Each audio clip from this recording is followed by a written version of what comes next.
Hi there, Lonnie here, standing on the shores of the Myra River at the beautiful Myra Provincial Park. I use the word beautiful in quotation marks now because they've been doing a lot of, again, quotation marks, work this summer, and they've really messed it up. It's not nearly as nice as it used to be. There's a whole lot of construction going on. There's new buildings going up that just concrete blocks and cement. It's starting to look kind of urban. And it's certainly not the park that I used to come out to and spend Sunday afternoon snowshoeing and hiking. But we'll have a look around, see what else we can find. Maybe they've found a way to preserve nature amongst all the concrete and blocks. So, my cell phone. I'll see you soon. Bye-bye. So like I say, concrete blocks, cement floors. No idea what this building is going to be. Right now it's certainly not the most attractive thing I've ever seen. I prefer the old woods and pathways approach myself. Does not apply to hikers.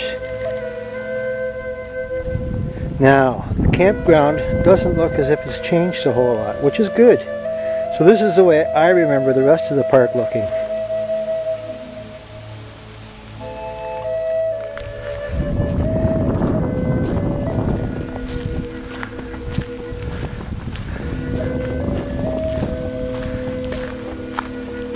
So this is much prettier than the big wide gravel roads that they're building in the picnic park area.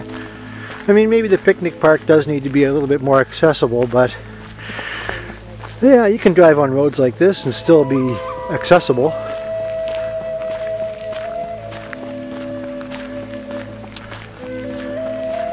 So all the camp spots are numbered.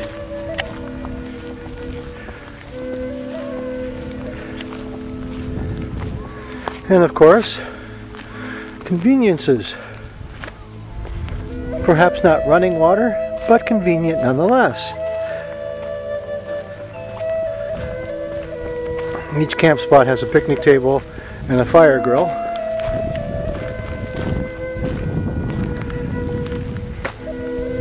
It'd be a lovely spot to wake up in the morning.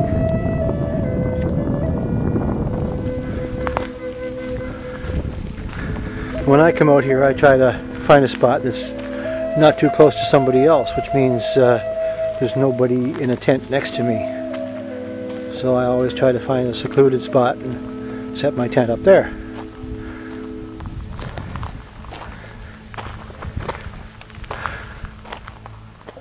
So this is the thing I really enjoy about this park, are these little nature trails.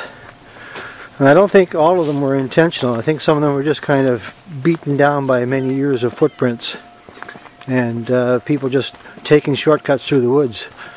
But they turn out to be quite nice. There's little diversions and little nature walks that kind of make the afternoon pleasant when you're out walking around the campground. Actually, that moss would be a lovely spot to set a tent till it rains. Spot number 100. The first time I camped in this campground, I stayed at number 100 and brought my canoe with me and carried my canoe over to that shore and went canoeing in the afternoon. And the humidex was around 42 degrees Celsius. So just setting up the tent was pretty hot work. Getting out on the water in the canoe, didn't cool things off very much.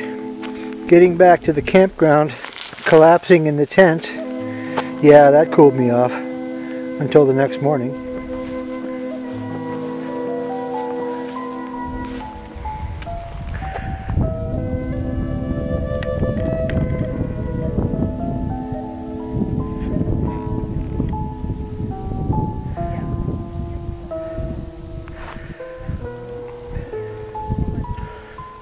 And this beach is a private swimming beach for the campers in the summer. I guess it doesn't have to be summer, but water's kind of cool the rest of the year.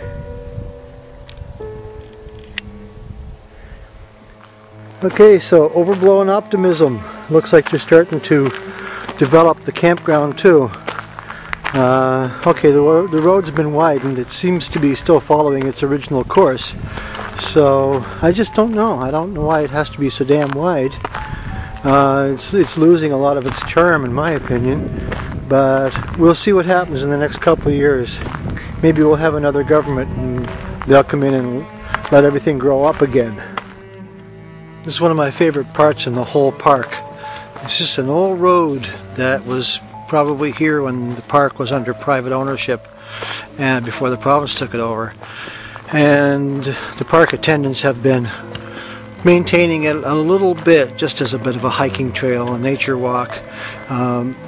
They're eventually going to widen it out a bit more, and I don't think they're going to get it too terribly cultivated, but they're working on putting some little sitting areas and benches and some storyboards and whatnot for people to sit and read what the vegetation is, the trees and other things that are growing around here.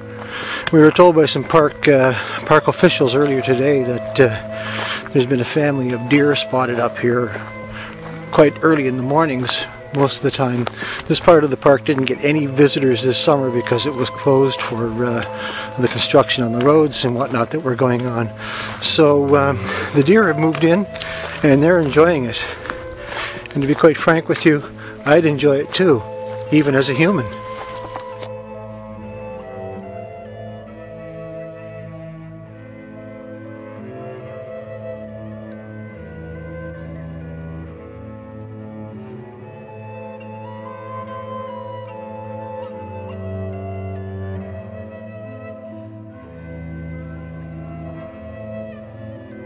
So this is a small example of the kind of thing that the park officials are doing, or the park employees.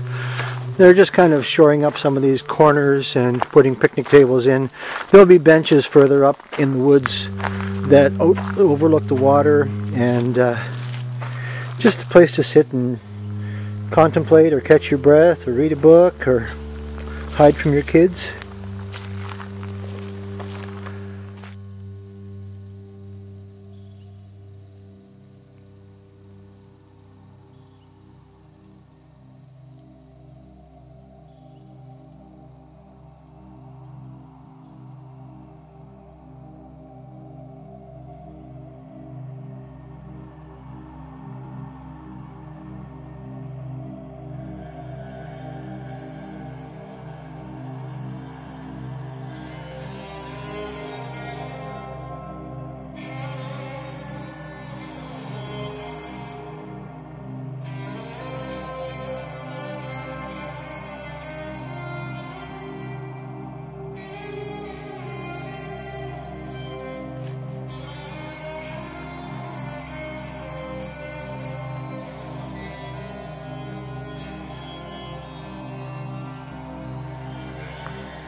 The leaves are just starting to turn colors here now in Cape Breton. So in another couple of weeks we'll have a lot of reds and yellows, and the forest will be absolutely resplendent. All these trees are going to start turning color. That's the best part of this part of the world, the colors of the leaves in the autumn. I hate to see autumn come because of the winter that follows, but it sure is beautiful. So that's been my day at Myra Provincial Park on the Myra River in Cape Breton Island, Nova Scotia. You've probably heard some sounds of other voices and additional footprints that weren't mine. That's because I have a couple of friends with me. One is my partner and one is somebody else's partner. And we've just been kind of hanging out here for a couple of hours. It's a very peaceful place. I love it here. I hope they don't ever turn this into any kind of developed area other than a park. It's a campground, picnic park, and a great solitude. They let us come in and snowshoe, cross-country ski during the winter. We're allowed to hike in the off-season, which obviously today is the off-season. And it's just a wonderful spot. So I'll see you soon. Farewell from Lonnie's World. And I am not Les Stroud.